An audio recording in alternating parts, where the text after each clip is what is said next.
Hello, everybody, and welcome back to Talking About Birds, the only Cardinal podcast that, like the opening bit attempt last week, should say less words. My name is Nate Heininger, and I am joined by my co-host, Dan Szymborski. What is up, Natey H?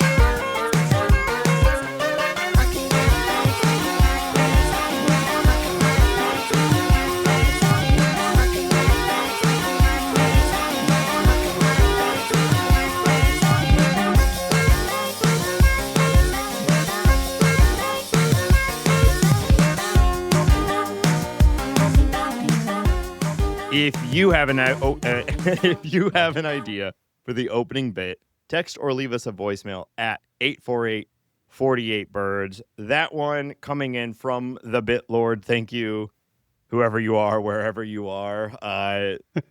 We've now gone meta with our opening bit. I added the little last week part just to make sure everyone knew what we were talking about, but I think I agree. Wow.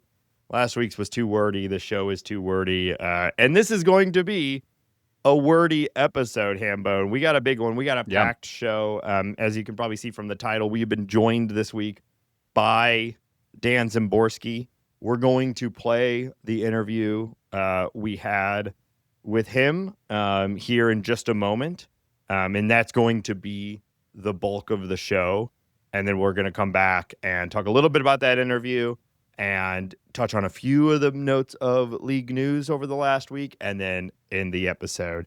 But before I get to that, before we play the interview, I did just have to say to you, Ben, a couple weeks ago, we talked about the monkeys loose in St. Louis. Right. Yes. I was trying to keep our listeners understanding what's going on here in the ground in St. Louis. And yeah. And so they've never been found. There's not been a single, there's no trace of these monkeys and no evidence that was the whole thing AI. Well, that's the new theory. People now are supposing that from the beginning they were AI monkeys. And I couldn't be more excited, Hambone. God, we deserve this. This is the future that we deserve, and that we've earned, I guess. So it's really been eye-opening because when people have talked about like the legitimate concerns about energy consumption that's going into AI and what it takes to fuel these massive data centers, I don't know if that equation has also included having police efforts at finding fake monkeys lost in a city. So I think probably our energy projections are undercutting the outcome here. Not to get too dark, but I feel like a boy who cried wolf thing it's right around the corner. The next time monkeys actually escape from the zoo, who says the cops are going to take it seriously? We've seen this one before. We're not going around getting tricked by AI monkeys anymore. Meanwhile, they're like breaking into a pet food store. Yeah, well, everybody will have their AR goggles on, so they won't even know what they're looking at if it's real or not. It's the end is here, Nathan. We are right at the precipice of the edge of everything. It's over. Exciting times if you ask me. We got fake monkeys. We got people. Honestly, it could be worse. At least we're having a little fun with it. You know what I mean? It absolutely could be worse. You cannot argue that. It could be far, far worse. No, I'm okay with being, if it is the end of everything or if it isn't, or if we do fry ourselves or burn up all of our water generating monkeys. It's all right. We've earned it. We deserve where we're at. We've had a good run. It's time to. Well, on that note, I just felt it was important that now the goat, I don't know. I think it was a real goat that was loose, but that one might have been AI as well, but usually easy to capture than four stray monkeys. So I'll keep you up to date if there's any new monkey on the ground news alerts. Yeah, and if you see any monkeys, rather than going to the cops, why don't you skeet at us on Blue Sky or send us an email? I'd love to see your monkey photos. Yeah, please do. So with that, we're now going to play our interview with Dan Szymborski. Joining us today is senior writer for Fangraphs and the founder and creator of the Zips projection system, Dan Szymborski. Dan, thank you so much for being here with us again. Hey guys, how's it going? Good. I always got to ask up front, as Ben and I are fellow cat lovers, how the cats doing?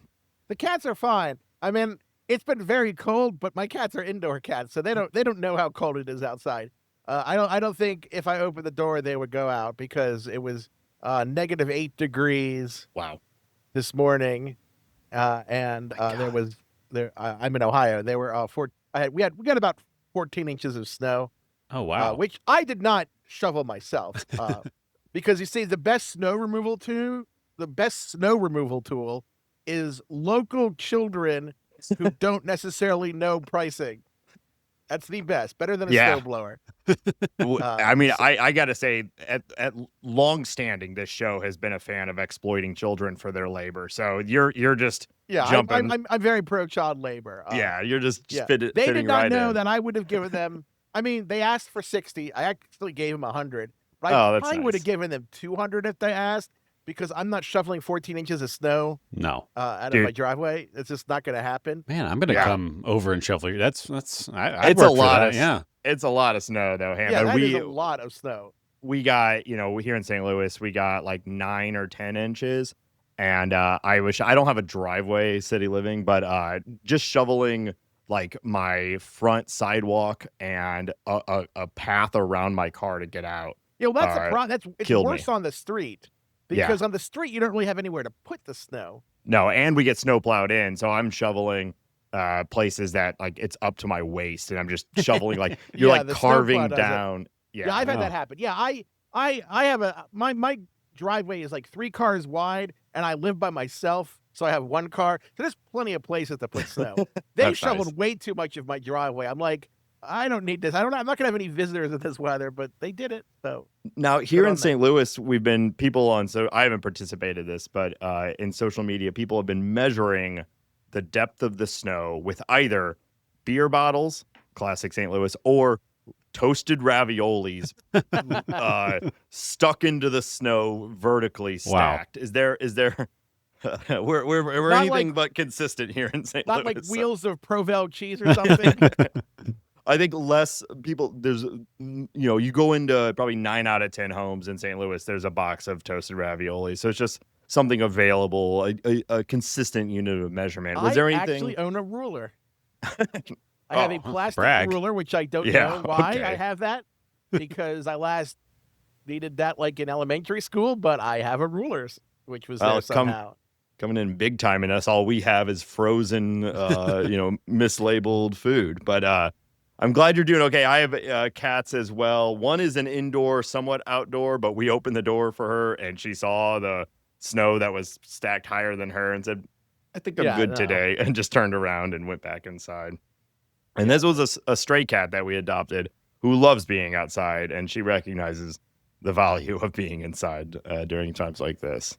Yeah, it's too cold. I actually have a dripping faucet outside, so I've been like watching it to make sure it doesn't freeze over. It hasn't been, but it's good, but I don't really need any magic pipe burst antics. We actually had that happen. But fortunately it broke on the other side of the water. Now it's the one that's going outside to like the sprinkler system, or not. We don't have a sprinkler system, but you know what I mean? The side of the house hose. And it burst on the other side of that. So we just had to turn off the water there, and it's okay. But I've got a ton of water in my basement from exactly that. So hopefully, I'm watchful for that. Yeah. But no, at -8 degrees, there was still water dripping out. So it was going through enough of the warm part of the house to not freeze over. Great. Well, it's funny because Ben is in Colorado, Denver, a classic place for snow and winter. Well, he's laughing. It's like, peasants. I would love to participate in this conversation. It's 44 degrees outside right now. It's supposed to be 60. We got no snow. It's a beautiful day. Sorry. Wait, where are you in Colorado? I'm in Denver. Oh, well, how do you guys have such nice weather? I don't know, but what are your forecasts? 51, 49, 51, 57. What the? Yeah. It's supposed to get to 20 at some point in the next week. Yeah, we're looking for anything above 20 right now just to feel, okay. But I do the whole not world's miss the twist turned Midwest upside weather. down. Yeah, no, Isn't thank it? you. Well, Dan, I think we could talk about this shit for hours, but we should probably get to why we really brought you on the show, which is at long last, you posted the Cardinals Zips projection. So my first question for you, and this actually came from we have a Discord server, part of our Patreon, and people were wondering, do you hate the Cardinals? Why did we have to wait to be the last team posted with your projections this year? Well, here's how I picked the order that the projections go in. I open up an Excel spreadsheet that has all the abbreviations for the teams. I type equal rand, left parenthesis, right parentheses, copy paste, then copy paste value, and then sort.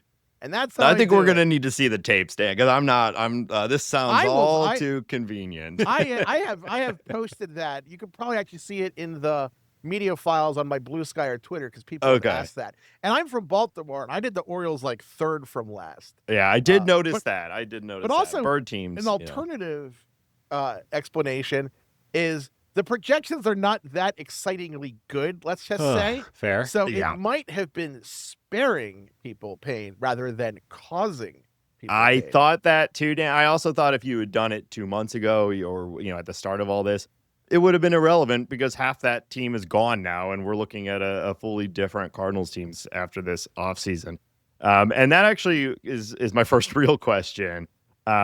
Before we really dive into the Zips projections, as a observer of baseball from the outside, we're mostly all Cardinals fans. A lot of the people that we have on the show are Cardinal fans. So having someone like yourself that is so involved across all of baseball, I'm just curious to get your take on the Cardinals rebuild efforts this offseason. Like if you were a Cardinals fan, would you be happy? Do you think they could have been done different? Like, what's your overall perspective on it? I think I'd be guarded about it because, they haven't gotten like a huge stable of that. They have a good farm system right now, but not really necessary from any trades that have been made now. And the team hasn't really been as explicit about what they're doing as they could. They're kind of just, it's a little like the Rangers in a way a few years ago, that they kind of like dipped their toes into retooling, rebuilding-ish.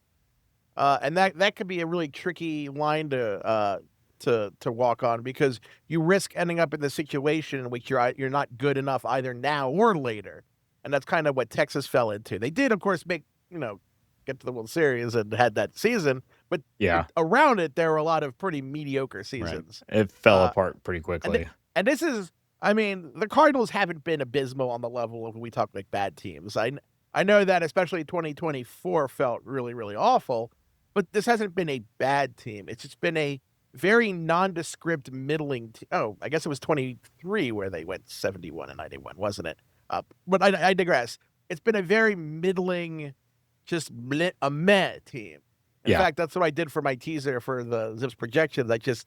For my excerpt, I just put meh because they are meh right now. So So would you have would you have cut deeper if you were in the front office, like getting rid of Burleson, getting rid of Nootbaar, getting rid of Donovan? I think Donovan is probably going to be traded before spring training starts still.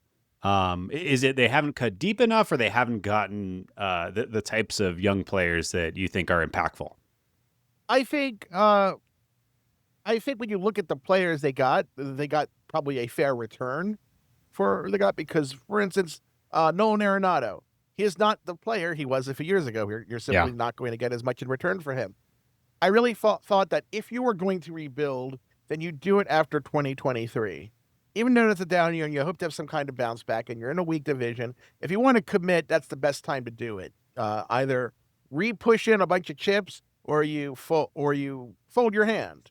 Yeah. And I think they did, for poker players, they did kind of like the weak call. Yeah. Call all the way to the river. Just see what everyone's got. Yeah. Just call the river while others are betting and then never really pushing anyone out of the pot. Yeah. So that's where I think the mistake was. I think that it was the decisions made after 2023 to not pick a lane. Instead, I think they just kind of hoped 2024 would be better with some mild righting of the ship. Yeah. If I don't know if you guys think that's fair or not. That's just the impression I got as I think about it now. And I don't think that was an effective plan. And I think we're kind of seeing the consequences of that, because even now, the Cardinals aren't a bad team by any stretch of the imagination, but it's hard to see how they're going to be like a 90-win team. I mean, it's possible because 500 teams can win 90 games all the time, but there's just not a lot of short-term upside in this team. Well, we've kind of been critical, like especially of like Mozeliak's last 3 or 4 or 5 years, that he was essentially just betting on the 90th percentile outcome for like 8 players on the team. And if those things all went right, if Adam Wainwright regained his youth, if Nolan Arenado stopped aging, the team probably would have been good. There are scenarios in which it would have been good, but those just never all came together at the same time. And we've watched like extremely mediocre baseball for a while now. Yeah. When you need to make when you talk about what has to happen to make the playoffs, if you have too many ifs in your thesis on that, then that's a problem. And I think that's kind of what we've seen the last several years in St. Louis. The number of ifs needed to make that argument have increased. I think that it's been clear probably from definitely from 2023, possibly before that, because there was always this feeling that the Cardinals had kind of fallen behind some of the other teams in terms of using analytics and some modern thinking about players. And that's a trap that the Pirates fell into about a decade ago, because I actually think that they did a decent job, but they were still kind of cruising on that era where Ray Searage had gotten all the pictures to throw hard, low stuff and induce ground balls, and that kind of worked until Loft became a real thing about hitters who are now very content to golf club those pitches out of the park. I think there's been need for change in a while, but the Cardinals as an organization don't usually do wild shifts in philosophy or personnel. Everyone has their I guess this is gonna be a weird analogy, especially if you don't know it. There's kind of this Tolkien Numenorian succession where they kind of the eternal king has the next king and abdicates the throne before they die, and that kind of broke down towards the end of Numenor where they weren't conceding the throne, and then of course Sauron gets involved. I don't know if we have the Sauron, maybe Rob Manfred in some way, but we'll see. Perfect analogy. I hope someone listening to that understood the analogy. Well, what's funny is we've been talking a lot of Lord of the Rings on the podcast over the past month, so that's right in line with I've been advocating for more of a Sith-based progression system where whenever someone is going to take the job of another one, they actually just kill them outright. Yeah, that would work too. Yeah. But yeah, this Eternal King thing just hasn't been working, and we've learned a lot over the last year as we have transitioned into a new leadership group with Chaim Bloom and whatnot. Just exactly what you're talking about here, learning that basically because of Yadier Molina, the Cardinals basically just did not worry about their catcher development program or anything like that for over a decade, which you do kind of understand. You've got Yadier Molina, but it's that sort of short-sightedness that led that and many, many other decisions, including not making a single move in between the 2024 and 2025 season, other than a ultimately good signing of Phil Maton, has led the Cardinals to where they are today. And Chaim Bloom, for Cardinal fans, it's been a particularly exciting offseason because they're actually at least doing something. They're making moves. We'll see how they work out. But one of my biggest surprises from from the Zips projections was, frankly, that they're projected to be about a 500 team. That's a lot higher than I think a lot of us are anticipating this season to be. I think we were, really looking at another 70 to 75 win season. So what were some of the bigger, if there were any surprises to you from this run of Cardinal projections? Well, I think one of them is Joshua Baez. Zips really likes him and is a lot more optimistic about him than Jordan Walker. And if that experiment doesn't work out for, I guess, what is it, the 4th straight season? Zips would actually be very interested in seeing Baez fairly quickly. So he was definitely one that they liked. And I was also impressed that, I mean, Zips doesn't really like any Cardinal picture in the sense that X is going to be an ace, but Zips thinks a lot of starters, including guys in the high minors, will be okay-ish. Yeah. Which means that games will end. You're not going to go 60 and 102 probably, even if a lot of injuries hit the pitching. But I mean, Zips wasn't excited about any of them, but it was mildly interested in their existence, I guess is the best way to put it. What a ringing endorsement. But I do know what you... Hey, see what I've said about the Rockies over the years of the White Sox. I know. This is very gentle, Dan. But I do know what you mean because, and we've talked about that on the show too, is that basically the Cardinals seemingly have amassed a horde of somewhere between number 3 to number 5 rotation pieces, a couple with maybe upside for more than that, but probably not. But it certainly seems like rush. It is a Zerg rush. With all like soft tossing, guys with spin. But they're other than maybe a Liam Doyle or a Quinn Matthews with like perfect outcomes. We don't have that front of line starter, but we're just going to mass them with mid rotation guys. And I guess you just hope that the offense comes around, and that's what a good team looks like for the Cardinals. But I don't know, not a particularly exciting strategy right now. I think we're all really hoping for Liam Doyle, and or when the Cardinals do decide to spend, they go and just buy the number one, the starter that will anchor the rotation. Framber Valdez is technically still out there. They're not going to sign him, but I know he is technically still. We've been trying to lobby. I mean, we have lobby. I'd say put out our podcast, but we've been saying, maybe now's the time to grab one of these guys. 3-4 year deal. I don't know. But certainly seems like the way the market's going is the Mets or something are going to go and give him a $3.95 a year or whatever. Being the Cardinals optimist, bringing somebody in like a John Lester or Jason Worth type deal, and hoping to kickstart the retooling or whatever we're calling it. I would just so I have something to watch this season. I've been advocating for that, and if it doesn't work out, you could probably trade Framber Valdez to somebody next year or later this year, even for something that's valuable. But really does not seem like that's going to happen. No, Seems like we're going to bring in like Austin Hayes and be happy about it.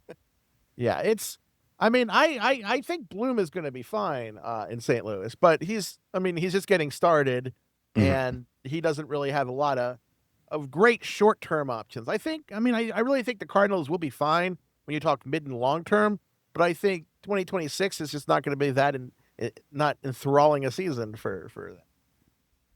Yeah, I think we'll get into some of the more player specifics, but I was surprised by the floor of this team, but I was also disappointed in the current projection ceiling of this team, especially when you look at the 3-year projection. Like, oh man, I was really hoping for some higher outcomes than some of that.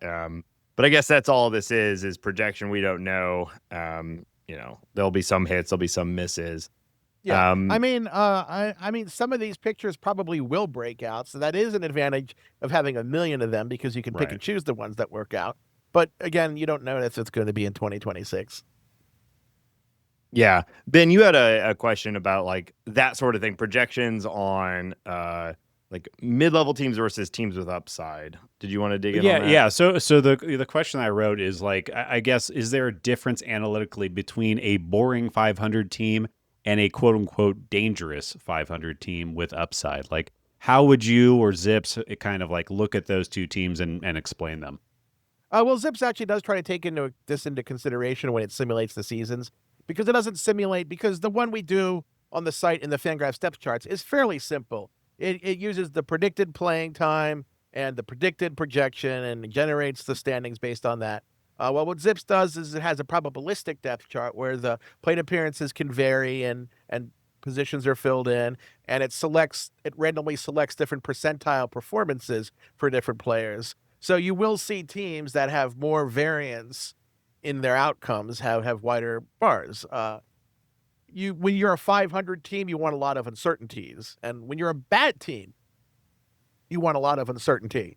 You want uncertainty when you're a good team, like the Dodgers. I talked about this last year, and I know that we're getting off Cardinals, but a lot of people thought, like, Dodgers, they're going to win 108 games. I'm like, and I'm saying at the time, that's not actually what they're doing in this offseason. The Dodgers can't, there's only so much in a sport like baseball where you can increase your win total on average. Basically, no team is really ever going to enter the season like more than like 102 or 103 win projection, because there's only so much you can leverage. You could get 10 all-star pitchers, but you can't pitch all 10 all-star pitchers as starters. But what you can do is you can increase the floor considerably. And if you look at Dodger moves, they've really done more to increase their floor than their ceiling. So you see how they do it with their pitching. They acquire a lot of high-quality pitchers with injury questions and hope that at any given time they'll be able to get 5 of them on the field for the rotation. That didn't work in 2024. They did win the playoffs, but it was a close thing. They really had to scramble to get a playoff rotation in 2024. In 2025, that strategy worked better because they did get their 5 desired starters all in the postseason. And so that's kind of what the Dodgers were doing. They've improved their floor, and you kind of see that in the projections. Where Zips only projected the Cardinals to win like 96. I mean, the Dodgers to win 96 games last year, but it had them with a very high floor. The 20th percentile projection was like 90 wins, which is absurd. That is, yeah. So are you like when you're talking about these like high variance or like questionable players, is youth just inherently questionable or high variance, or is it more about the player's specific profile? Some it's the player's specific profile. Some it's simply because younger players have a more uncertain upside. They tend to have, shorter resumes. Same for an older team. An older team is more uncertain, not necessarily in a good way. And also players that have injuries and right. Sometimes you don't know what's going on, especially if pitchers had Tommy John surgery. I think of someone like Alcantara in Miami. You don't actually know. I mean, you're not certain about his performance in the same way you are about someone who's been very durable and healthy. I mean, Sonny Gray doesn't really have you kind of expect the Sonny Gray season. You don't think he's going to be a Cy Young candidate necessarily, or have an ERA of 6 in 150 innings or something. Right. Yeah, when someone like him has been basically doing the same thing for 10 years straight, your projection system is probably a little more narrow than even someone like McGreevy on our side, who has a much smaller sample size and is still very young. Yeah, I always loved making jokes about Sonny Gray when he broke out, because I said there was I made a picture of Dorian Gray joke that said that in Sonny Gray's house there's a portrait of Trevor Cahill getting older. Yeah, this is a really niche joke, but most of my jokes I love it. For there's always like 4 people in the world that get any joke I make. That's like the maximum. Well, I think you're in a safe space here. There's a good chance at least me or Ben are gonna get whatever you're throwing out. You do remind me though, one of my favorite and least favorite things about the Zips projections, at least for the Cardinals right now, is when you go and look at the comparison. Like Zips will say like nearest comparison player. Oh yeah, because one of the ways that Zips projects players is it compares them to a large cohort of similar players. Yeah. So, like Juan Pierre gets a bunch of other center fielder types with no power and speed around the same age. And sometimes the results can be kind of funny. I mean, because the top 3 names aren't super important in the projection. It's a large cohort. But it's fun to see the top 3. And I always do that. And sometimes people get mad. Sometimes people get amused. And that amuses me to see people get enraged because. What are we doing any of this for? Yeah, a big part. I mean, most journalists would admit it, but 40% of journalism is trolling. The part that, like, at least for Cardinal fans right now, the disappointing and sort of speaks to the current level of the team is that when you go and look at this comparison chart, the vast majority of the players that are being compared to are just nobody I've ever heard of. There are certainly some that stick out, and there's some, we have a fun one in there. Ben's little pet project, Jose Fermin, gets a David Eckstein comp, which is like straight at the heart of Cardinal fans. But the vast majority of these are just somebody that you've never even heard of. So you go, great. I can't wait for this current version of the 26 Cardinals to ultimately be forgettable. Michael McGreevy is Randy Dobnak. That is two household names right there that I am excited about. Michael McGreevy is Randy Dobnak. That sounds like a terrible independent film. That's what I was thinking that too. Like a indie. It's a TIFF indie selection artist. for sure. Yeah. Ben, should we dig in on some of the individual players? That's what I was leading us towards, Nate. Let's talk about Michael McGreevy, because Michael McGreevy is Kendall Graveman, which is also, I guess, it's at least a recognizable name. Well, I that remember age. Kendall I think this Graveman. was before Graveman went to the bullpen, so that was not the good Kendall Graveman. But I mean, he could have worked out. Any player in McGreevy's position could work out. Some of them won't, because that if there was no chance of him not working out, then he'd have a better projection. And I think what's startling for Cardinals fans is that he does have, and only by a sliver, he's beating Matthew Liberatore by 0.1 projected F4, but McGreevy is the highest rated starting pitcher on the Cardinals via Zips. I'm guessing, and I'd love to hear your take, I'm guessing this is because he doesn't walk people and he doesn't give up hard contact and he posts, but is there any reason we should be excited about Michael McGreevy going forward, or how do you view him? Well, Zips does think that he's not going to be a big strikeout guy, but that his mediocre-ish contact rates kind of support a higher strikeout rate, because he was at like 5-something in 2025 very low, in the majors. But it likely supports something in the 7 to 8 range, which isn't great, but it is an improvement. And generally speaking, a guy who can miss bats, who doesn't get hit super hard, who has good control, has a pretty decent floor usually. There's only so much that can actually go wrong in that case. And you know, he's a guy who does have I mean, he was a first-round pick. I think people forget about that. Obviously, he wasn't like a top 10 prospect or anything in the majors, but I think there's still a good chance he works out. And I think he has shown in the minors that he can at least be kind of that number 2 guy. I don't think he has real ace potential, but he is interesting. And of course, he's not going to be a free agent for 6 years, so that's always a plus.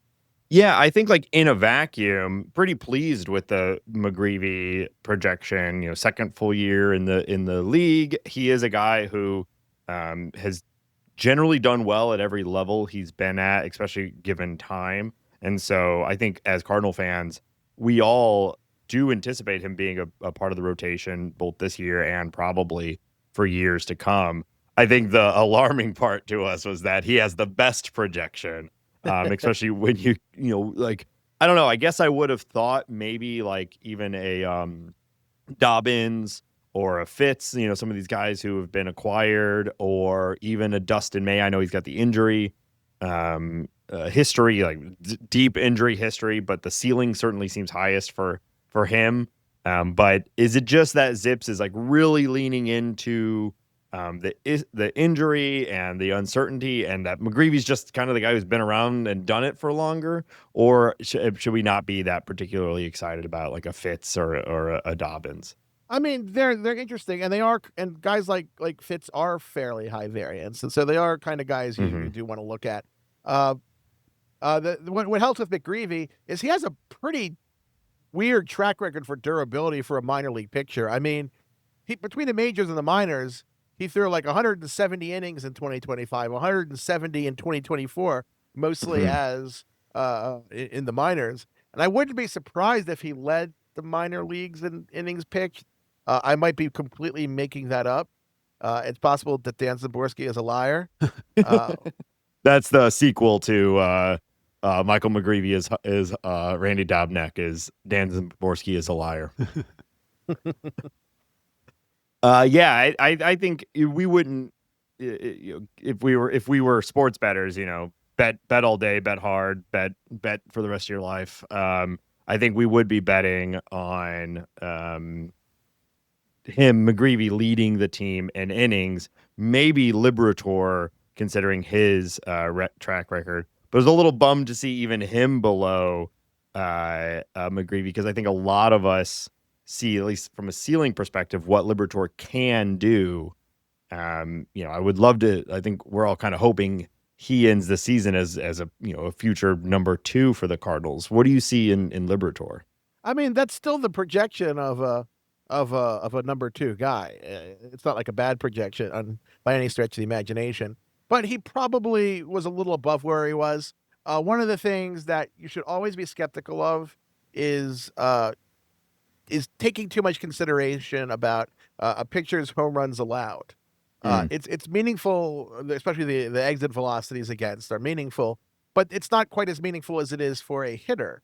And you will make a lot of mistakes if you react too negatively or too positively to a pitcher with a weird home run rate. And in the first few months of the season, Liberatore had a really low home runs allowed rate. And in July, August, he had a really, really high one.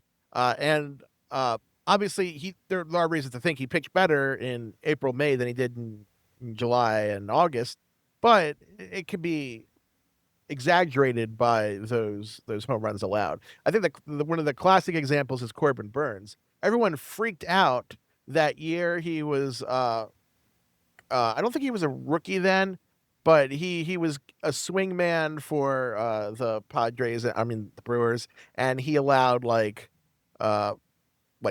20 home runs or 17 home runs in like 40 something innings. And everyone got mad at the projection the year after. It's like, he's going to be terrible. Look, he allowed 17 home runs. But you said no, because home runs are a bad stat. And anyone who says home runs aren't a bad stat, I will point out to them that xFIP is more predictive than FIP is for pitchers. And xFIP, for those who aren't familiar, is just FIP where a league average amount of home runs is projected. And that is a terrible idea. That is a terrible stat. But that it actually works to a degree is because home runs are such a weird stat for pitchers. Yeah, I mean there's the stereotype here in St. Louis is the ball flies during the summer, right? That's what people always say.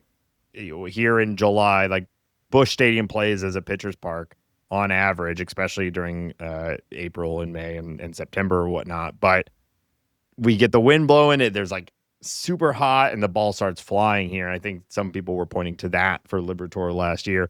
But more to the point, like there's so many other factors outside of how well you threw the ball as to whether it's going to go over the fence or not. Especially as now Baltimore is bringing in their fences. What do you think about that? Yeah, Baltimore has been very changey with their fences over the years. I know because a few years ago they obviously they moved left field out a little bit, which annoyed me as a player of MLB The Show, because when you had challenges to hit a home run as an Oriole, it became a lot harder to do it as a right-handed hitter, and that pissed me off because won't they think of the MLB The Show players? Well, come on. Like one of them was to hit a home run with Luis Aparicio, and he had like a 60 home run rating or 60 power rating in MLB The Show, and the scenario they set up was in Camden Yards, even though it didn't exist while he played, but They don't have Memorial Stadium, and it was very frustrating. That was one of the challenges that took me forever to accomplish because I forget they put you against a pretty good pitcher, so you couldn't cheese it out. Yeah. And every damn ball was getting caught on the warning track, and I was getting just so pissed off. Well, hopefully, for everyone's sake, hopefully your 2026 MLB The Show will be a little bit, these challenges will be a little bit easier. Really maybe brings Gunnar me, Henderson will hit a few more dingers. It really brings me back. I had a horrible time. It was a similar challenge, and I can't remember the specifics. I just remember that I was a right-handed hitter I had to hit a home run off of Jacob Mizorowski. I think it was at last year's or the year whenever he was. Yeah, he came up last year. I think I gave up. I think I just quit. All-Star program. Yes, that sounds right. But yeah, he's throwing 102 mile an hour gas, and it just looks like a pebble coming at you. And I think I just gave up. I never completed it. Yeah, some of them are harder for me because the truth is, I'm going to be 48 this year, and my reflexes are not the same as they were 20 years ago. I can play on All-Star, but that's as high as I can go in MLB The Show. When they have like these extreme programs where it's like, hit for the cycle on Legend, I'm like, yeah, no, pass. I mean, if the challenge was get a hit on Legend, I might succeed eventually. It gives you a little empathy for these hitters. I feel like I'm in the trenches with them, you know. No, I'm there. I know. Well, I'm an old man. I mean, you don't see 48-year-olds having hit balls anymore. Juan Franco, These games right? aren't made for Juan Franco did it. You can do it, Dan. I believe in you. I mean, he did it like the age he was like 110. I mean, or was it Julio? I love Julio Franco? The Julio Franco jokes. Julio Franco, yeah.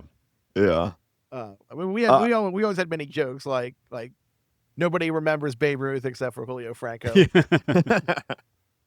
I want to ask you about Jordan Walker, which it seems, you know, he's doing the trad athletics, the drive line. He's rebuilding his swing. His hip is now fixed. Everything's working. It seems like he's guaranteed right field again for our St. Louis Cardinals.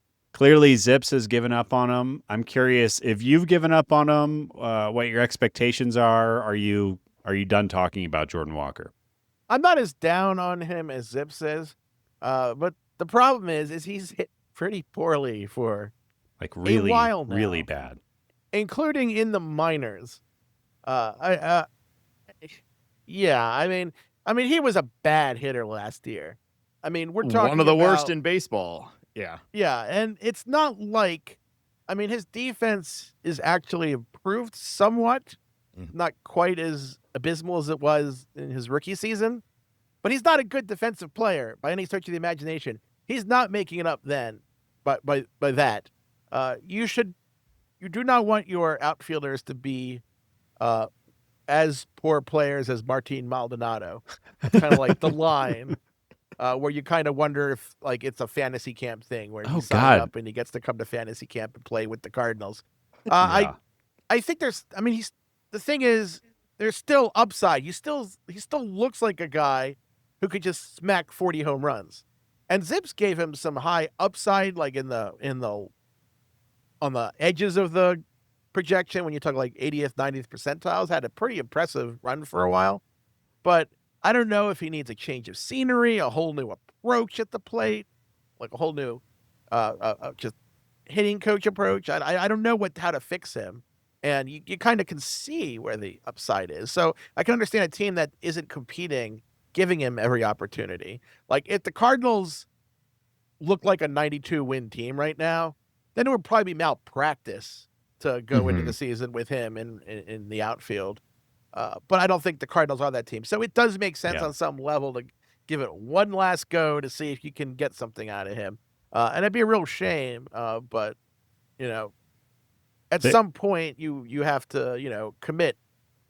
There's been a lot of articles this offseason locally about him taking his coaching seriously, about showing up and being the last one to leave and all these like little mental things that implies that the perception is that he wasn't trying as hard as he should, whatever the hell that means. So I think we're in agreement. Like there are also like Josh Baez is probably the only other person who, you know, if Lars Nootbaar sticks around on this team, Josh Baez, I could see just being so good in spring or in early AAA that he pushes Jordan out of the way. But outside of that, it seems like Jordan's going to have a really long runway this year. Yeah, I try not to like take stuff like that into too much personal consideration, because you know people are very complicated. One reason that believe it or not, front office don't actually hate me is I keep things towards data and I don't get things personal. And like it's like is he really not trying or he wasn't trying? I mean, it seems hard to believe. that somebody's not trying. I like almost never believe that. I mean, players tend to be very driven. Even Anthony Rendon, who said a lot of things that he probably shouldn't have, you can understand his frustration because he was actually injured. It wasn't like he chose to be injured and not be able to get on the field. He did choose to punch that fan, though. So we've got that is the choice you can make. But I mean, a lot of times I think people are dragged for lack of effort when it's just lack of skill. I mean that was the reputation of Roberto Clemente early in his career. He was thought of as someone who didn't try, and that looks pretty stupid now to say that. I think, and I don't think Jordan Walker. I mean, because I guess on some level it gives you a hope that something can improve and turn on the switch. But I think the most likely thing is that he was trying and he just wasn't succeeding. Baseball's very hard. Yeah, baseball is really hard to hit a baseball, or everyone would do it. You can't just decide to hit home runs. Right. Yeah, and we also try to avoid the really frustrating narrative. I mean, we do a weekly Cardinal podcast, so we of course dip into it at some level, but we try to avoid these like grand personal statements about these guys because generally speaking, like you said, if they're even in discussion at the MLB level, they are some of the most committed, like hardworking athletes on the planet. So it's like assuming they're just not trying. But every once in a while, we do get like a Colby Rasmus story in the St. Louis Cardinals sphere where they actually say, I never really cared or tried. But we've gotten nothing. Yeah, I mean, some players are naturally more passionate about baseball than others. Yeah. I mean, there are a lot of guys who play baseball because they're good at baseball and it makes money rather than any passion for baseball. I think of Adam Dunn as like that guy. He would have much preferred to have been hunting and fishing than playing baseball at any time. But no one was going to pay him $10 million a year to go hunting and fishing. He made like over $100 million in his career because he could hit a baseball. And as soon as Adam Dunn got to the point where he wasn't good at hitting a baseball anymore, he was just done with that. He probably could have gotten invites for a couple more years. And you contrast that with a guy like Ricky Henderson, who practically had to be dragged away from his baseball career. Didn't he won an a minor league MVP award at like 44 years old or something like that? Like I know one of his last years in the minors was in his 40s and he won an MVP. So he kept in the majors until people stopped inviting him, and then he played for Newark in the Atlantic League for 2 years. Incredible. He chose to spend 2 muggy summers in Newark. And then he played in the Golden Baseball League in San Diego for another year. He was like 46 or 47 at that point. I did not know that. That's amazing. Yeah. Incredible. In Newark. Yeah. And he still had like a 450 on base percentage. Of course. I think that love first Ricky year Henderson. in Newark, he was like a near a 500 on base percentage. And Ricky Henderson is the guy when people say that walks are on the pitcher and not the hitter. And you always call it Ricky Henderson as that, because that argument is bullshit because of Ricky Henderson and nothing else. Because there is no player in baseball history, I think, that pitchers are less incentivized to give a free pass than Ricky Henderson. Yet Ricky Henderson had 2,000 walks in the majors. And even when he couldn't hit and could only run, they still put him on base. I mean, when he was with the Padres, he walked like 81 times while slugging like 340 something and like hitting 220. Nobody was pitching around him. No one was just wild when Henderson was up. No one, and he was still stealing like 25 bases in his. Well, I have his numbers from his age 45 season in 2004 with Newark. He had 37 stolen bases and a 462 on base percentage. Yeah, I mean, you had to drag unbelievable Ricky Henderson away from baseball. There was another long-term player, Luke Easter, who played for the Indians back in the 40s. They finally sent him down to the minors for good when he was 38. and he played in the International League for another decade after he was 38.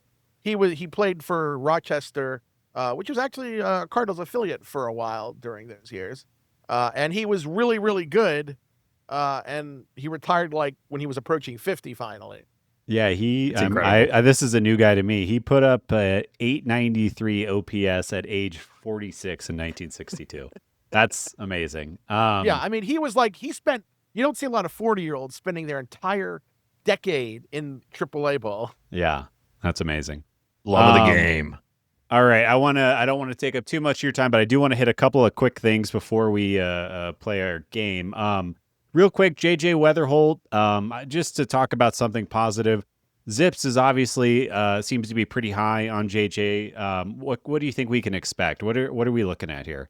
I think the projection is pretty reasonable. I mean, there's still some uncertainty because he doesn't have a lot of professional experience, but he absolutely destroyed pitching in the minors in 2025. I mean, his WRC plus was like 150, I think, in the minors, which is pretty good for a guy who can do more than fake shortstop. Obviously, he's not needed at shortstop, particularly given what the Cardinals have win there. But I think he's one of the players you do really like a lot in St. Louis. I don't necessarily know if he's going to hit his ceiling this year, but when you talk about upside, Wetherholt is kind of the exceptions to that rule. There's nothing middling about him as a prospect. Yeah, for our listeners who might not have the numbers in front of them, the 20th percentile outcome, which is a bad outcome, still has him at 1.8 F4, whereas his 80th percentile outcome is 4.2, putting him right behind Mason Wynn. I think we would be ecstatic with anything in between those two numbers, especially for a rookie. I think there's a good chance that he's a better player than Nolan Arenado is right now. Wow. Yeah. That's exciting. Well, unfortunately, low bar to clear considering Arenado's 25. But this was not a damning with fate praise situation. Yeah, right. I mean, I think we're all glad to have moved on from Arenado to make space for Wetherholt. It makes sense from a team comp perspective for a lot of reasons. But sorry, Hambone, you were going to say something. Oh, yeah. So I also just want to get, Dan, your kind of opinion on the Cardinals catching situation. Obviously, we got a couple of catchers who the national writers are really excited in Bernal and Raniel Rodriguez. But we have Pages, who's probably going to be our starting catcher. We just re-signed Pozo for another year, and Ivan Herrera is also there. Just curious to hear your thoughts from an outsider's point of view. Like, how would you handle and Jimmy Crooks. I forgot about Jimmy Crooks. How would you handle this kind of glut of MLB-ish ready catchers that the Cardinals have right now? I think the approach you want to take is, I think long-term, you still want to see Herrera be a catcher. Yeah. I mean, I think that's still like the ultimate goal, and obviously not now. And really now, if you don't have catcher now, there's a benefit to that because you get to see other guys at catcher. I do think that they should probably go into the season with Pages as the catcher, but give the other guys real chances to push him off the position and make him a backup. I think that's where Pages will likely be long term. The funny thing about Pages is every time I see his name, I don't know if you guys are necessarily the right age, but do you remember Picture Pages in the late 70s, 80s? No. Unfortunately hosted by Bill Cosby. But it had an animated thing. Ben's probably familiar, I'm sure, then. Ben's a big Cosby head. Wow. Now. Well, look up. Well, there's a song where it's like, picture pages, time from the picture pages, come and get your crayons and your pencil. So when I see Pedro Pages, I just think, Pedro Pages, time for Pedro Pages, go and get your glove and your bat. You can do with Pedro Pages and all the pages up. Yeah. Well, you forever burned that into my mind. I promise you that. If that was your goal, that is now going to be what I think every single time I see his name. Do you do the same with Andy Pages over on the Dodgers, or is it Pedro? I have it because it had the alliteration with it too. Right, Pages, of course. Yeah. Picture Pages. Pedro, yeah. Okay. I see. I have lots of stupid songs. Same. I had this brain that never shuts up. So any time that there's all sorts of nonsense songs I sing, and if you came and like broke into my house and creeped on me downstairs, you'd probably just hear me singing to myself just randomly. Like there's a kind of an accidentally dirty song about Yimmy Garcia that I sing. I don't know if I can sing it on the air. Well, I mean, we certainly have no censorship here. Okay. Notice this is not intended, but I just ran. I didn't realize I was singing this, and I realized one day I was singing "Yimmy, Yimmy, Yimmy." I got sparkles on my Jimmy, and I'm going to pitch for the Blue Jays. And I just realized this is when I was singing this idiotic song, because people sometimes, like, if I'm with people or someone's over, they'll hear me just singing to myself, and like, what are you talking about? Like, he's lost his mind. That is me in my house as well, though it's almost exclusively singing songs to and about my cats. So taking, any song and including every them cat I've ever owned has had a theme song. Oh yeah, they're written by different members of my family too. Do you have a voice for each of your cats? I do actually. Like in the way that they talk. Yeah, like I had this gray cat Galileo for a long time, and I always made him sound kind of like Bill Clinton. I'm gonna get some dinner. And I had this cat with kind of he's a big cat. He's really active, but he has this really high pitched meow like a baby. So my joke is he's always like the sidekick of a bad guy in a 50s movie, the one that has like the really high pitched voice, like, yeah, come on, get him, boss. We're gonna get him. So I do that in his voice. See, we had his fat brother I call Big Hoss, so I'll give him a Southern Sheriff voice. Well, that's the same voice we did for our cat, Dr. Waddles, who was also a big boy who had a very sad little cry when he got sad. It was very high pitched. So I'm just always like part New Orleans, part Foghorn Leghorn. I see, boy.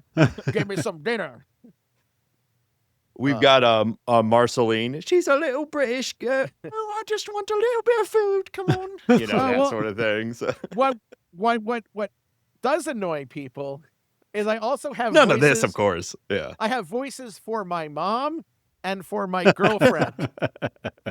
I bet they do. Riskier play. Yeah. My girlfriend is from England, but she lived in England and overseas until she was like 12. And has pretty much lost all her accent. But anytime I'm quoting her, I will do it in like this awful Cockney accent. Like, oh, what are you doing, Dad? Like, I will quote her on that.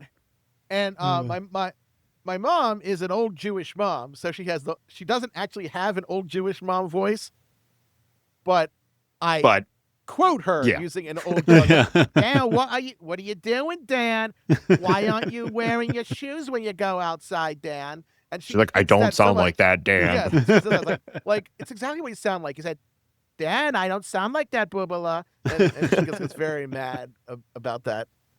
It's incredible. Well, I'm glad to hear, because I've asked that same question to other people and they look at me like I'm insane. Like, no, I don't make up voices for my cats. I'm like, well, then you're not talking to your cats enough, because they certainly have a voice. You just haven't discovered it yet. I accidentally taught my cat Constantine his dinner song.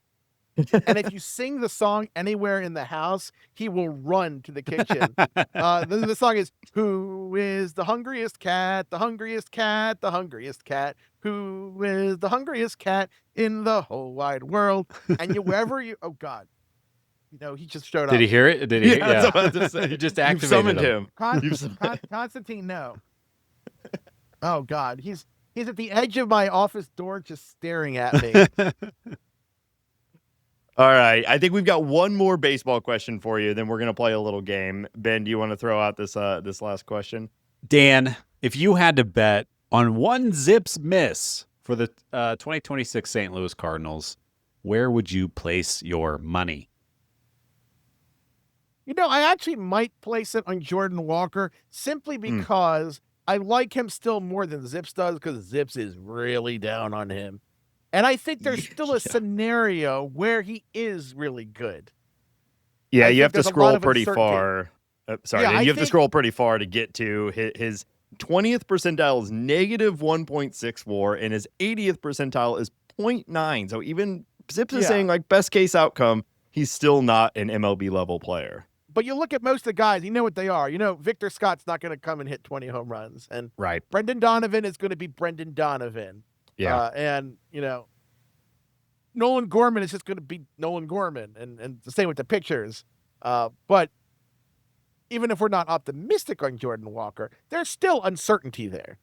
Yeah. So I will say I'll be wrong with him. And that way, if his projection works out, I don't look as stupid in 6 months.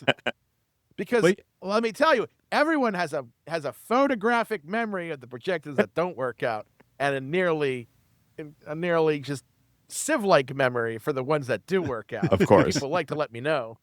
I mean, it's a pretty volatile arena to put you directly calling out what your system thinks is going to happen in a season is really just asking for people to come back at you, which I think you enjoy. Like you said, that's kind of part of the whole game. Yeah, I mean, it does build credibility because everyone can look at the data over the years and test it and stuff. And I mean, I always try to emphasize when my opinion's different, but the projections aren't my opinion, so they're going to be different. People think that like that's disrespect towards X. I'm like, I'm not smart enough to write a computer program that respects or disrespects people based on some kind of morality or ethical consideration.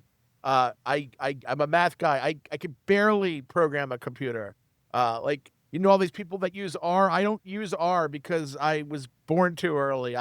Like the code I don't know Python. I know Visual Basic, which nobody has used in forever, I don't think. It's like, I'm not a coder. I'm sorry. I'm an archaic. I'm a math guy. I think we're all marching in the direction of having to defend the opinions of robots, though. I mean, it's a hot topic right now. But I think we all, as Cardinal fans, when I think of like which one I want to miss the most, I think Jordan Walker is also my answer, because there's still that, like you've been saying, there's that dream of the upside. Like there's no one else on the Cardinals that you just like look at. Maybe Josh Baez will be different, but as far as get enough playing time in the majors to because it's kind of cheating if you say he had a great minor league performance. So just so you know, I sent you a link to the theme song for Picture Pages. I think we got an episode title here too, Hambone. So I'm gonna play that. But all right, so we're going to wrap up this episode, Dan. We're gonna play a little game. I think from your writing and from talking to you, you're a fan of play on words. And we have a little we have a little game that we play on this show sometimes called Talking About Words. Pun edition, or as a listener in our in the Bird Scored, our Discord server, said, it's really more like before and after, which I guess is a game from Wheel of Fortune, I think. So anyway, here's how this game is going to work. Wait, before I'm going to make Wheel of Fortune? Where do they have games on? Well, am I behind on my Wheel of Fortune knowledge? It's like a it's like a category. A category. Okay. Yeah. I was like, it's like I didn't know they changed it because I haven't seen Wheel of Fortune in a while. It's like they usually just give you a phrase or something, and then they turn. This is a category that they will use for phrases. So the way this works is this is essentially a pun that I've created using a Major League Baseball player's name. I'm going to give you a statement, and you have to guess what pun I came up with. So I'm going to give you a couple examples so you know what I'm talking about, and then we'll go from there. Example number 1, I lost my page. Okay.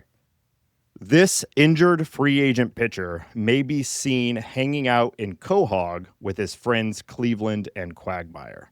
So the answer is Peter Griffin Canning. Okay. Another example. Oh, God. This slugging catcher / first baseman is a fixture in Cajun cuisine. Red beans and Ben rice. Okay. So I will say, here's how this is going to work. I'm going to say the sentence, and then whichever of you say your name or buzz in or whatever, whoever gets it first gets the point. If you can't come up with it, I will give an answer after a time. I've got a handful of them here, and we'll see who does best. All right, number 1. This classic Game Boy game is looking for a healthy year in Seattle's rotation. Oh God. No, I'm not buzzing in. I'm just talking to myself. Okay. Yeah. Say it again. Kirby's Dream World. George Kirby's Dream World. Oh, damn it. There you go, Dan. I was Dan, thinking Brian Wu. I was like, what is the... Okay. Yeah, I was actually thinking of Woo too. I'm like, is there a game called Woo? Yeah. Woo Yeah. Like, there's no Woo. Yeah. Damn it. All right, so I'm gonna give it to you, Dan. The game I had was George Kirby's Dreamland. Yeah, I think Dream World is also one of the games. You got so, there. yep. All right. Hopefully he doesn't eat as many things as him, because then you'll become, Rich Garces' Dream World. All right. This pitcher, who signed a large deal this offseason, is going to sue you if you don't stop. Cease and desist. Dylan, cease and desist. Oh, my God. Go, Dan. Dylan, cease and desist. I actually made a joke about this a while ago. I mean, this is vaguely political, and I don't actually make political things. But there was a note some years ago when Elizabeth Warren had made the motto of persist. Uh-huh. And I said that after Dylan Cease retires, he can have a crime show with Elizabeth Warren called Cease and Persist. Long walk, but I think we love it. All right. I made a dumb joke about every player in the major, so there's a rich tapestry. All right, here we go. This outfield prospect may be useful if needing to stop the flow of water in a small creek or river. Who is Damn?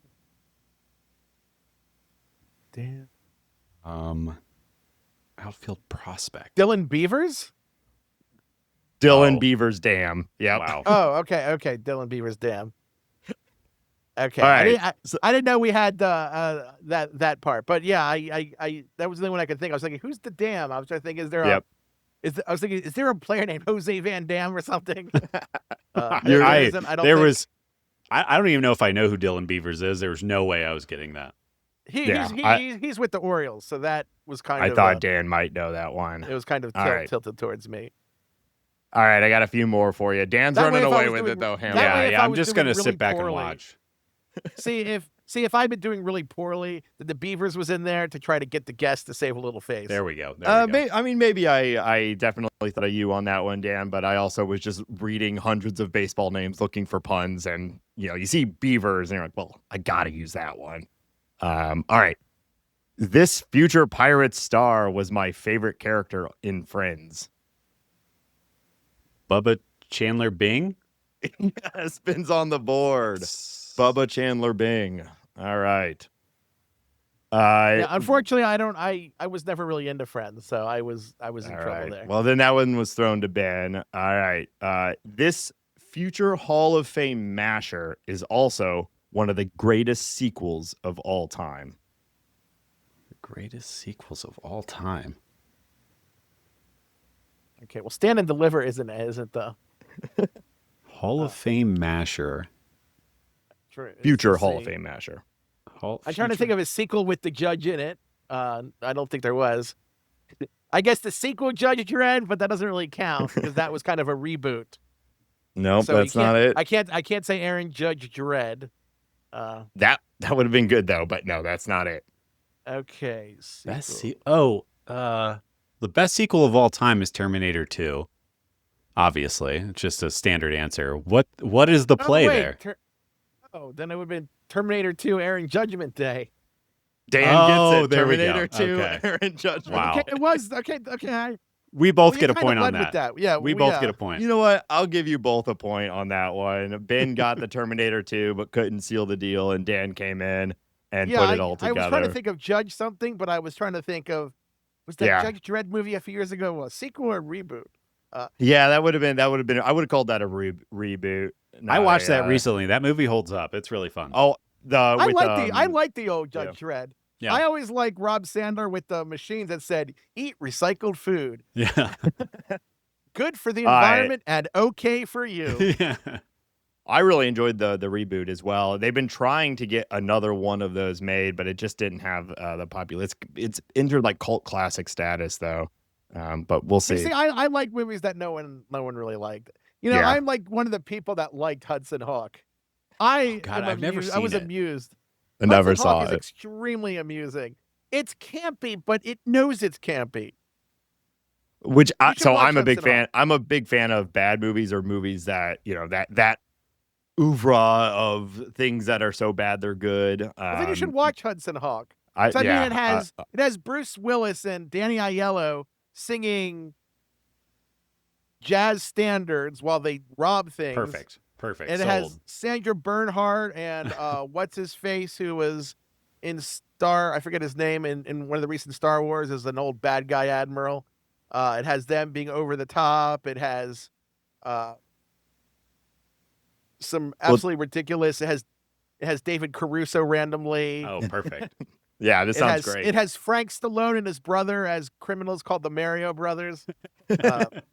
It was a bad movie, but I think it knew it was bad, and that's why it was fun. So watch Hudson Hawk at least once. All right. You have to, because it's so infamous for being a flop. Well, I love that, so I'll throw it on the list. I've got Okay, well, I guess you could say what's second baseman likes bad movies, and one's called J.P. Ricciardi, a smooth pimp. Daniel Hudson Hawk. Orlando Hudson. Well, Orlando Hudson. Not Daniel. Orlando Hudson Hawk. Yeah, All right. I mean, it doesn't quite count because we were just talking about Hudson Hawk. Yeah. Daniel Hudson all right. Hawk, we could probably think of one though too. Yeah, not. All right, Dan, you're winning 4-2. There are 3 left, so Ben, you're not out yet. Okay. So it's like when the World Series went best of 9 briefly. Yeah. Bring that back, by the way. All right. This classic font is looking like the next great Red Sox slugger. Classic font. Times New Roman Anthony. Oh, God. Anthony. I couldn't think of Roman Anthony's name. Damn it. Yeah, at first I was thinking, did the Red Sox have a prospect named Helvetica? Ariel. Comic Sans Rodriguez. Who's Tahoma Jones? Is that a player? Jeffrey Wingdings. All right. The official font of Zips, which is everything is stored in, is Tahoma 8. That's just the official font of Zips. Good to know. When I publish my plagiarized Zips projections, I'll make sure to use your font. Yeah, there we go. All right. 2 more. This early Leonardo DiCaprio film is a consistent Cy Young contender. Early. This is what's eating Logan Gilbert? Yeah. What's eating Logan Gilbert Grape? Or wait, yeah. Yes, I got there. Okay. Yeah. God, I'm gonna give it to you. What's eating Logan Gilbert Grape? Okay, yeah. That sucks, Nate. That was a bad one. You can do better. There's one I cut that is even worse. I'm trying to think if there's any other options. Kirby. Well, here I've got. I mean, if it was football, they could say Romeo Doubs and Juliet, but this is baseball. Yeah, I was trying to think of early DiCaprio movies. Yeah. Or Romeo plus Juliet, I guess technically it was called. Romeo, thank you. Okay. Last one. All right. Come on now. Lost my page. Okay. You'll look great driving around in this classic, often injured Twins star. Oh, I was gonna say Austin Martin, but that's something Mercedes, I'm guessing. No, he's down now. He's not a major league player anymore. I mean, there wasn't really a Buxton mobile. The Buck truck? Rolls Royce Lewis. Oh, Rolls Royce Lewis. He got it. Damn it. I think you could make a case that Austin Martin works because it does actually. Yeah. And he was, and And truth be told, Aston Martins are less dependable than even Mercedes. There you go. Yeah. They're very just not dependable cars. I don't know. Well, I'll give you 2 points just to really layer it on. Oh, come on now. Bun. That's ridiculous. No, it wasn't the right one because there wasn't a pun. It was just his name matched. So no extra point. Dan, you're gonna win on this one. Congratulations, 7-3. You ran away with it. Quick side. Oh yeah, that's right. We had because you each got a point for the. How'd I get 7? How'd we get 7-3 at a best of 9? It seems like. Well, but there was a tie, just like in the All-Star game. Yes. Yeah, and I'll take my 1 point there. I will absolutely take that. I'm gonna end on something. Wait, Nate. What? It should be 6-2 to 1.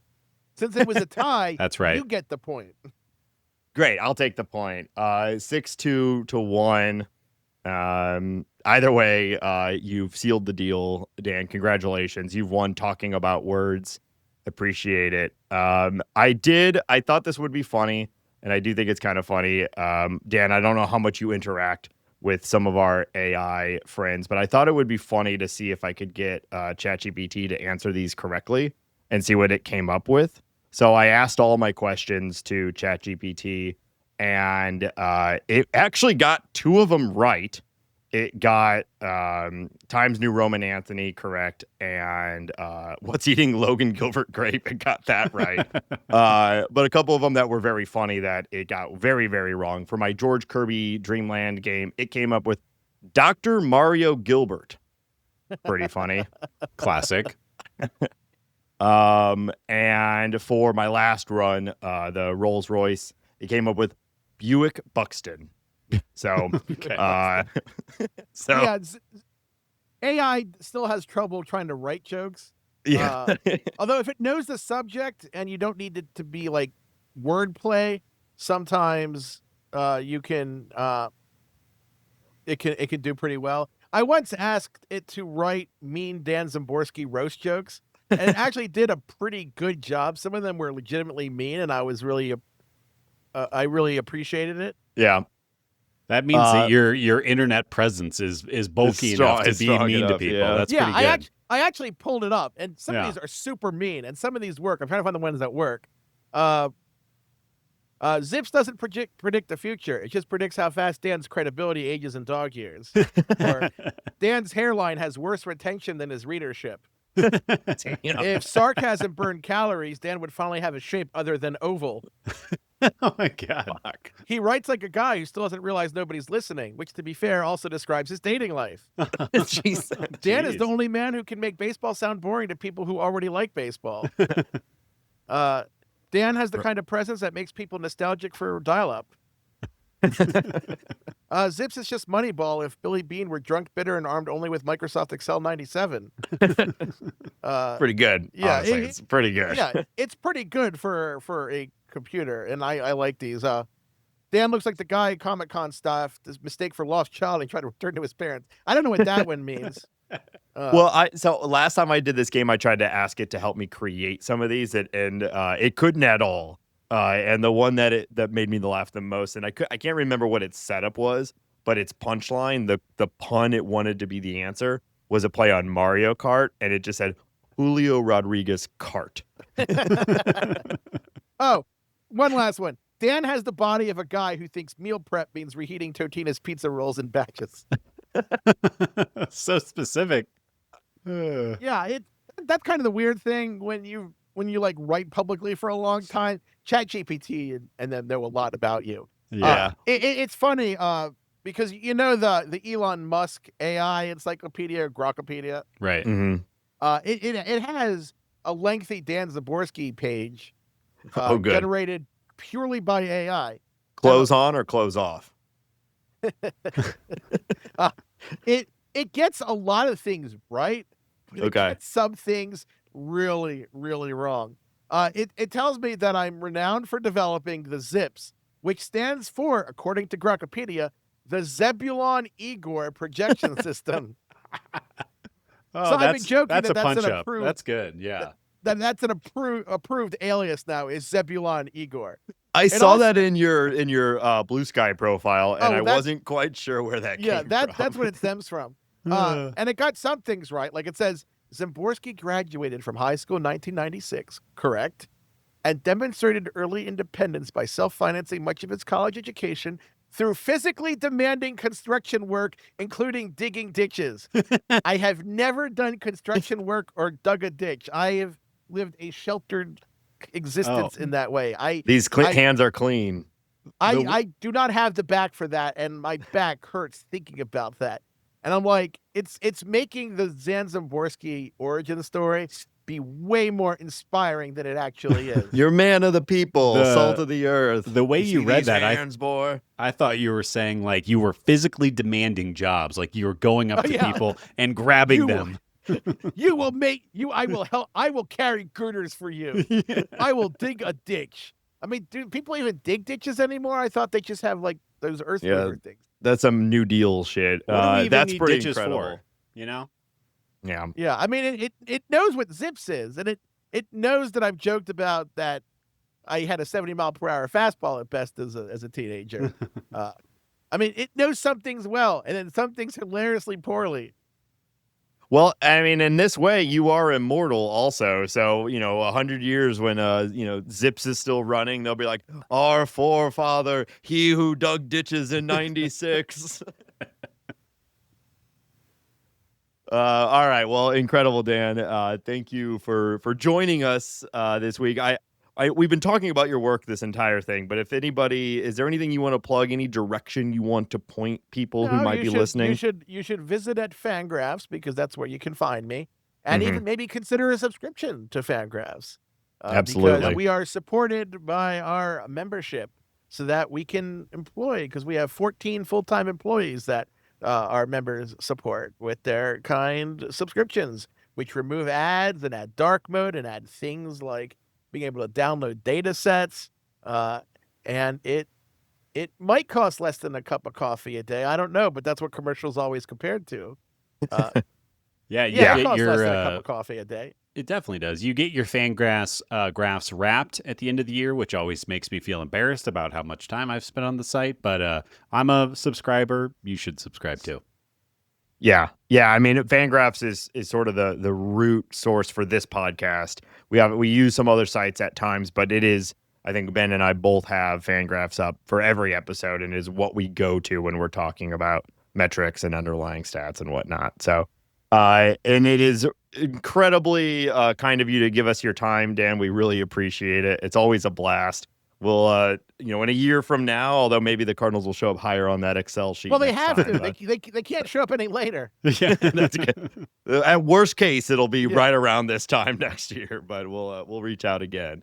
So thank you so much. I could actually roll that right now. I won't tell you where they go, but I can roll next year at any time. So I'm typing equal rand. Is it? Oh wow! Is he doing it right now? I'm doing it right now. Okay, cut, paste. And they are not the last team. All right, we'll take it. We'll take it. Wow, breaking news here on talking about birds. I'll actually reveal. And they're still on the back end. They're the 25th team. Oh man, okay, fine. The Braves are going to be the last team. All right. Well, hey, better is good. We'll take it. We'll take it. So that'll be, folks. Yeah, sometime late December, early January, probably. So, all right. Well, thanks for breaking that news live. Well, it's a podcast; it's not live, but on our show with us, we appreciate it. And thanks again, Dan. Thanks for having me, guys. All right, and thanks again to Dan for his time. We're gonna talk a little bit about our takes from that interview with Dan.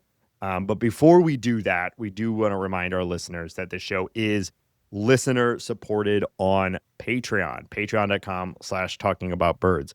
If you want to support the show, just like newest patron, Guy Incognito. Now that's a pretty unique name. Hopefully he's okay with being doxxed. It's 100% a real person. We know that. So Guy, whoever you are, thank you for joining the Patreon. We truly appreciate it. Subscribers at any level get access to our private Discord server.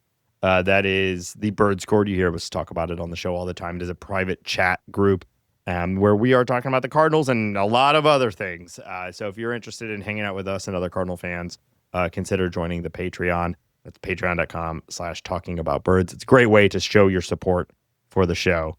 Otherwise, you could leave us a review on your favorite podcast platform. That does helps boost the show and show up in search results and things like that. Simple way to help the show. And of course, podcasts still primarily spread through word of mouth. Cardinal season is ramping up.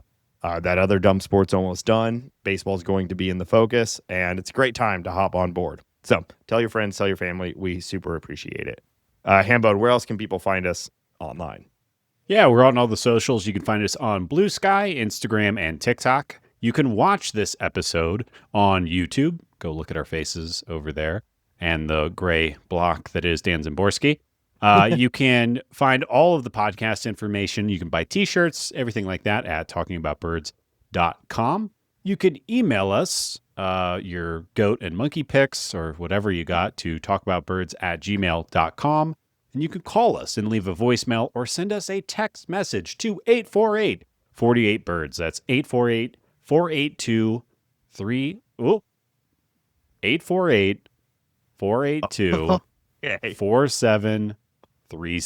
Okay. Okay, I flubbed the intro or the number, and I didn't even say anything. I didn't even say anything. The end of it. I didn't even say anything.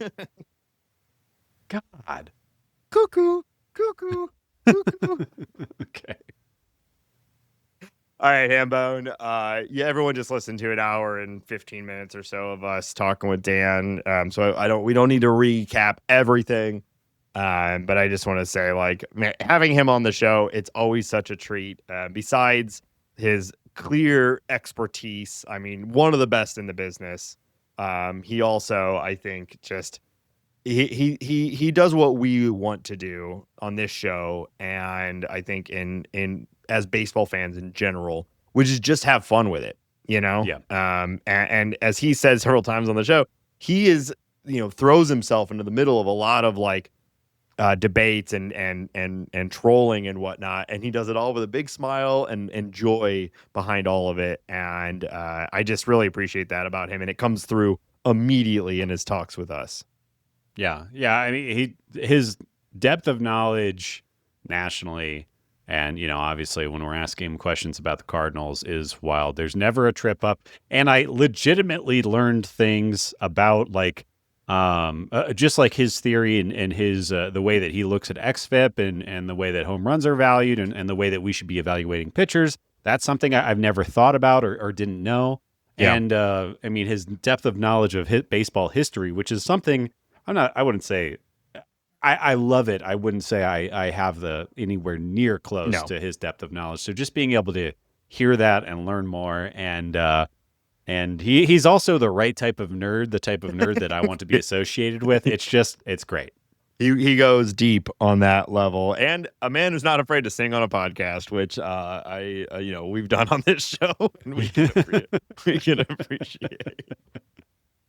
So hopefully everyone listening enjoyed that. And I was a little worried about the game because you just never know with a random person. But he obviously, I thought he would do well at it, knowing him and reading his writing, and you got smoked. So that was fun too. Yeah, I mean, I was pretty confident I was going to get smoked. I feel like I'm not good at that game when I have no competitor. Yeah. And then when you're sitting here and you can't think of Roman Anthony's name, Well, that's frustrating. Part of the fun of these, and as listeners, I'm sure you were out there, had some of them, couldn't come up with any of them. So it's a lot easier on this side of the game than the side that you guys are on. But he was pretty good at it. So, all right. We did want to touch before going.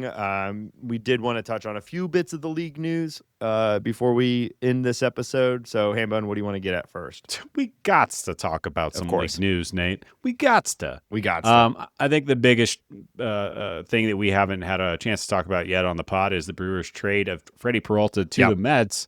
Obviously, all-star starter Freddie Peralta and swingman Tobias Myers went to the Mets for prospects Jet Williams and Brandon Sprout. All big names here, all names that you are probably familiar with at home listening to this. The Mets are having an all-time off season. Yeah. If you ask me, I think they've augmented their position players by adding 4 or 5 all-stars at this point. They add a guy who slots in at the top of the rotation, and they give up. I mean, Sprout alone is extremely exciting. And then depending on what you think of Jet Williams, he could be another very, very exciting middle infielder. Yeah. Depending on what you think about his batted ball profile and all that. But we love a short king. I think he is 5'8", and projects quite well, which you love to see. Yeah, I mean, honestly, my first take on this was, damn it, the Brewers have done it again. You know? I think this is a good trade for both sides. I think the Mets are obviously in win right now mode. Right. And Peralta is an obvious improvement. They needed something like this. They probably are going to do more, but being able to plug him in, and they get a little bit of longevity in this deal with Tobias Myers, who has looked good at different points. But at the end of the day, they have an ace going into the season, something they've been sorely missing. So I think it's a good deal. You got to give up talent to get talent. I imagine other teams were in on Freddie Peralta. From the Brewers side, Sprout alone, just the way the Brewers operate, this guy's going to be driving the Cardinals crazy for the next 5 years.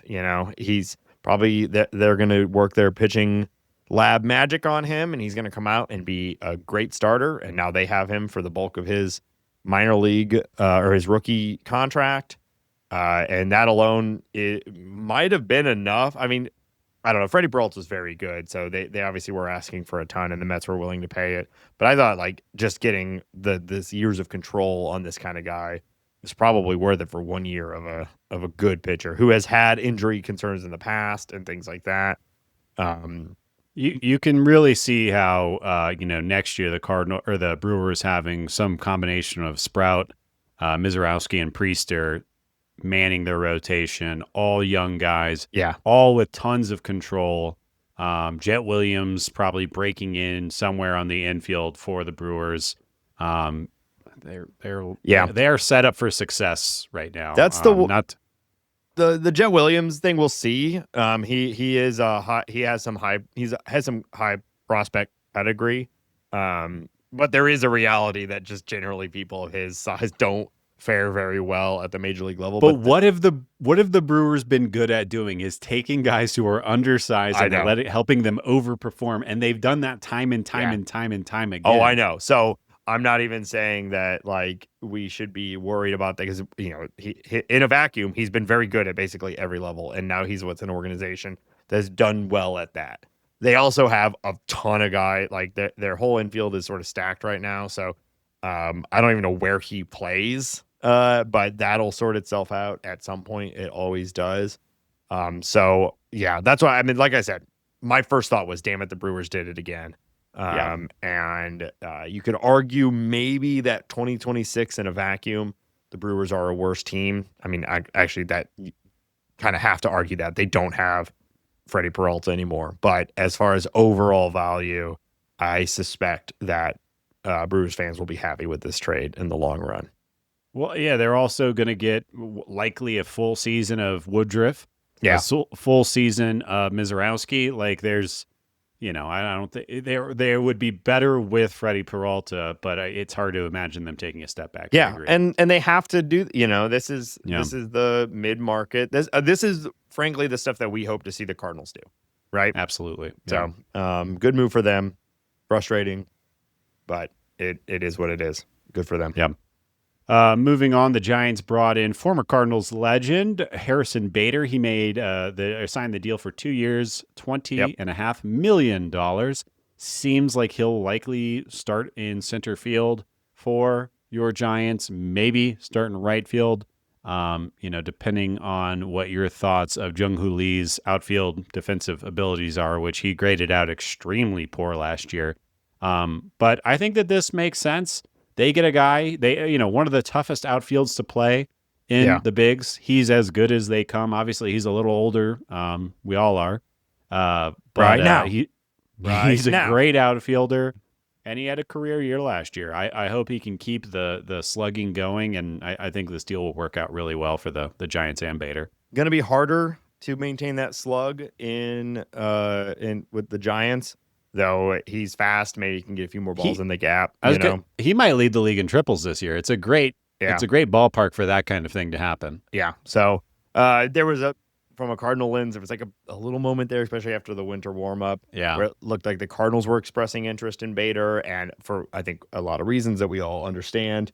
I kind of figured he was going to get more than 1 year, and that would put him out of the running for the Cardinals, and that's what happened here. It wouldn't have made sense for the Cardinals to do 2 years for Bader. It makes more sense for the Giants. It's a reasonable deal for both sides.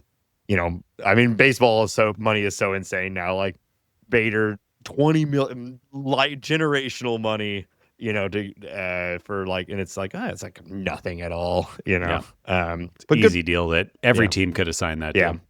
He's gonna get a lot of tater tots with that one. That was good. Thanks. I like that. You like that? All right. And I'll do it again later. Okay, we got to talk about the Hall of Fame, another Cardinals legend. Yep.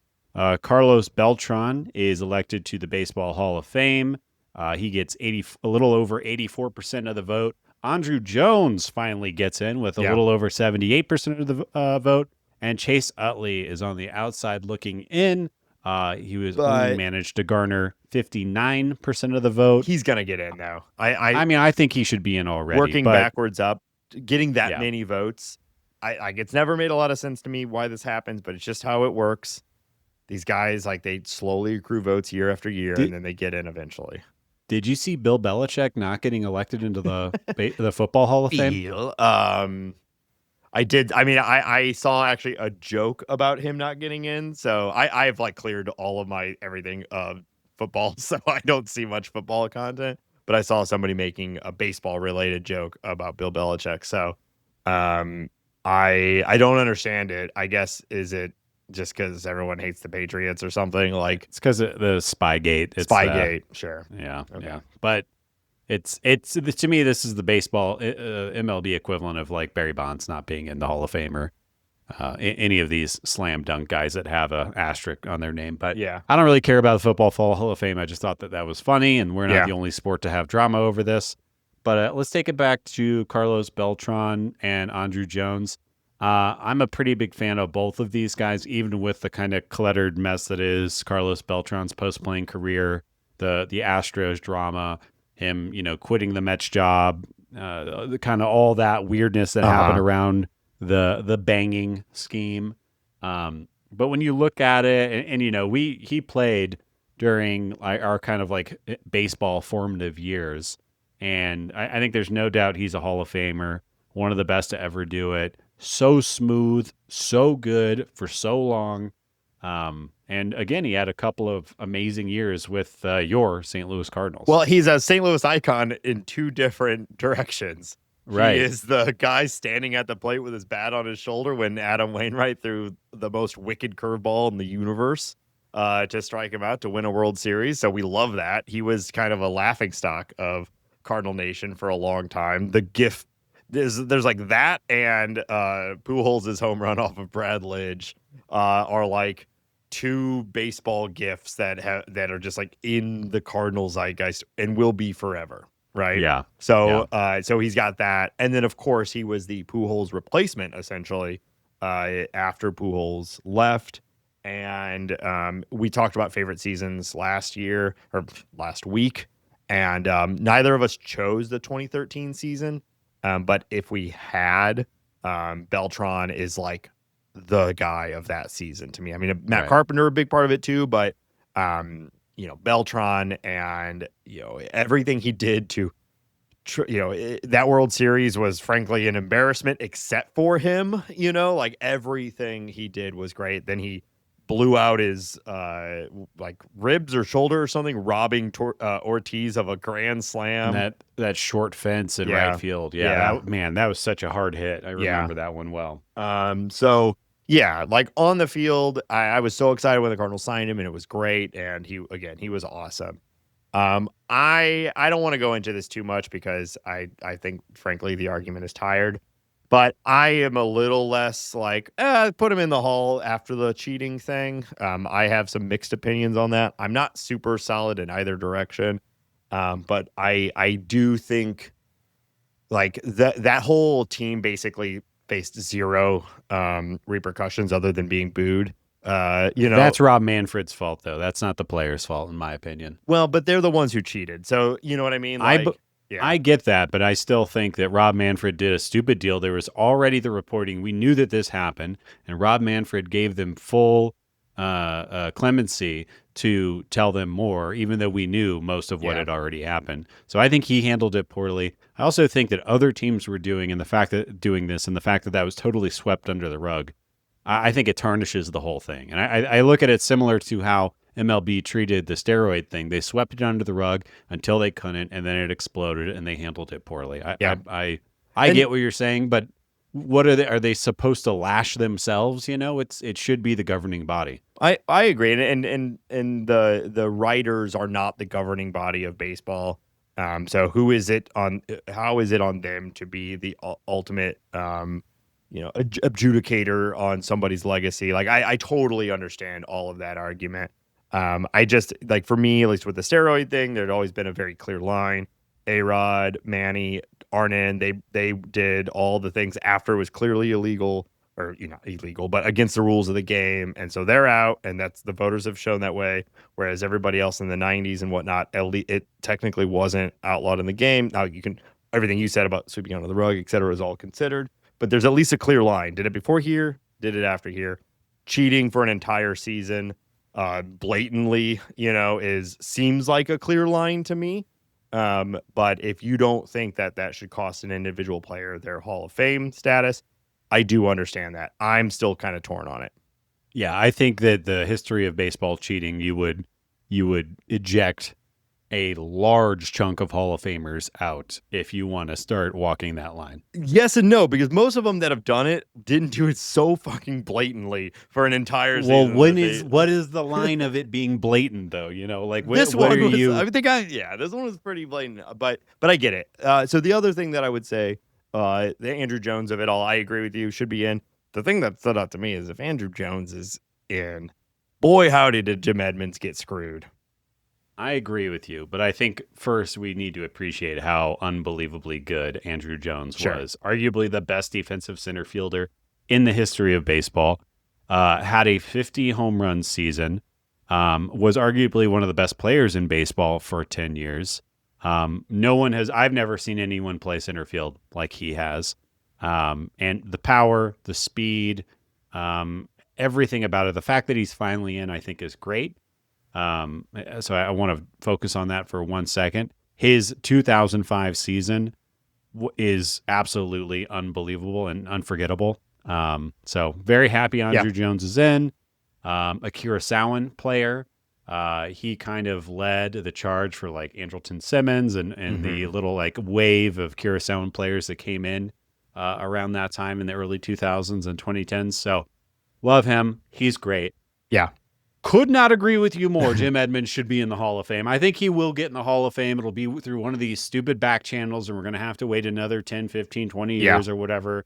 But the fact that he got left off and the no real conversation was ever able to happen is dumb. Jim Edmonds is just as good as Carlos Beltran and Andrew Jones, and they should all be in. Yeah.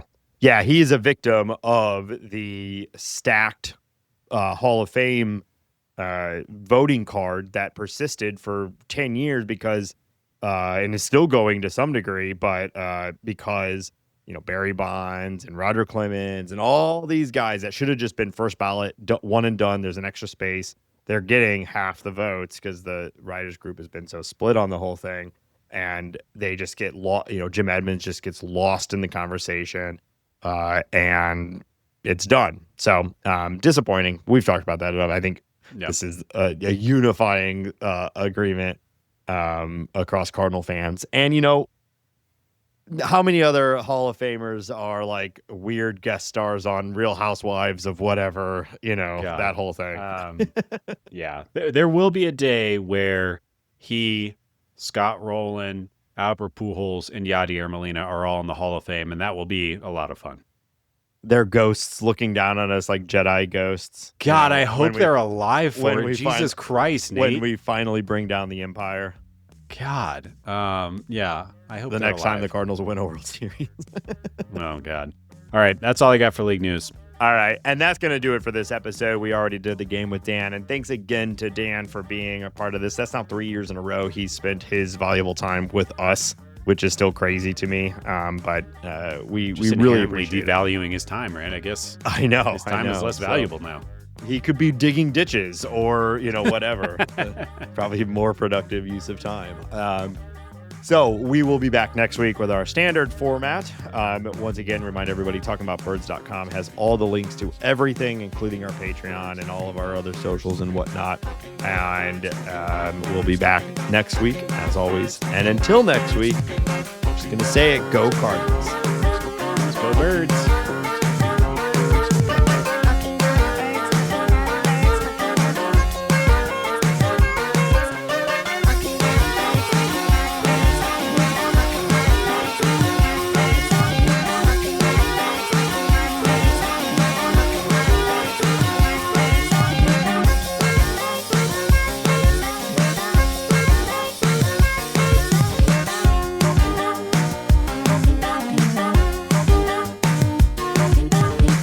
Talking about